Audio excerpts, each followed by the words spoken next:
Welcome back. It's time for an update. So I haven't done any material for a little while, so summer holidays. So we've been busy abroad, enjoying myself, doing that sort of thing.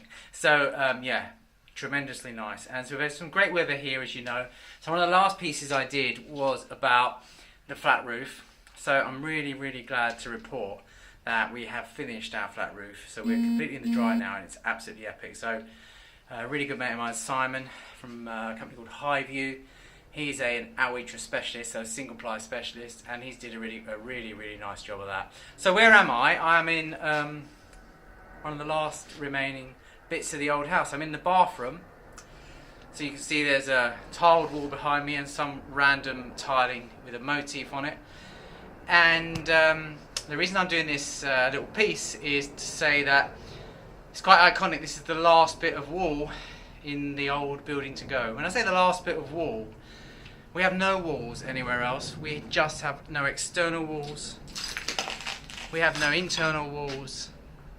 We just have a roof which is on a steel frame, the original steel frame from '57, and it's supported by a combination of its original posts and a few acro props which are dotted about. So this last bit of remaining brickwork, there's like 180 bricks left to go, is the very last bit that I'm going to be taking out. I'll take it out shortly. And then I've got a really nice job of making good the slab in here, so it can be ready for sort of like a new underfloor heating, which is like a low pro system, 20mm thick only.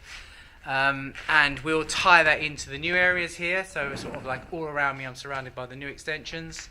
Just do a little spin round, a little walk through. There's the last bit of brick wall.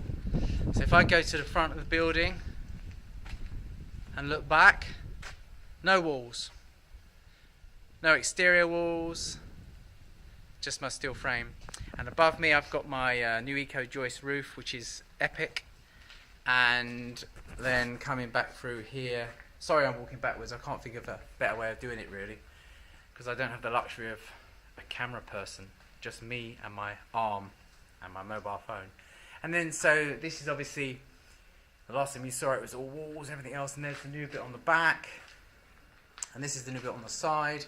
And this morning I had a guy come in and weld this post here. And now what he's done here is, where the steel frame had sunk, it sunk like 56mm over the years. It got dragged down by the earth. Then it was all underpinned in like the 70s, 80s. And when I took all the walls out, before I did the roof, I cut this in the shape of a splice here. And I lifted the steel beam up and I straightened the whole ring beam that went round. So now we've got a nice level structure to work from, which is fantastic. Also, my timber frame guys produced these joists for me, these eco joists, and there was 4 bays, and then there's 1 bay in the middle here, and they all went really nicely, really well. There's a few skylights, so this is obviously the aperture for the skylight. There's 3 of those to go in, and I'll be doing a piece on them in a while as well. So just coming through to one of the new bits of the house, stepping down into what will be like the lounge, etc. And then as we sort of look round and up, you can kind of see where the garden room is now. And again, that's all glazed up, ready to rock. Got some guttering going up on there. A really nice product by Lindab.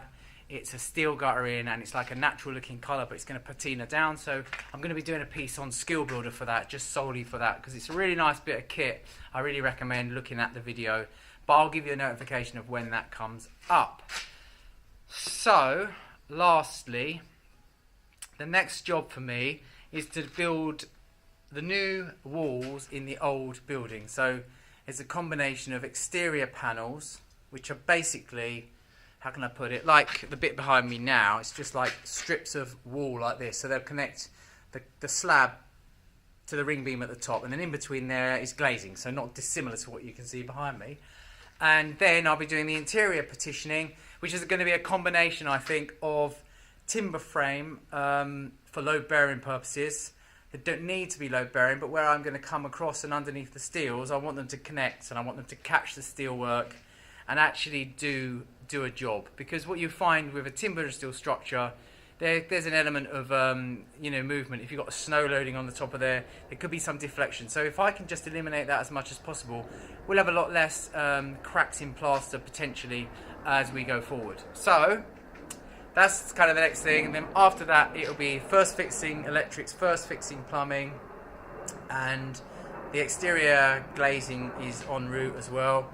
So quite a lot going on, and I'll keep you updated about what we're going to be doing. So in the meantime, sorry it's been a while. Thanks very much for all my new people who've decided to tick the subscribe button. I don't know what I'm going to do with all you guys, but I have promised to do some how-to videos, and I will do that, but I'll do that with the aid of someone filming, because I don't think me making something or doing something by selfie it's going to be pretty good. But in the meantime, keep checking back, and thanks again.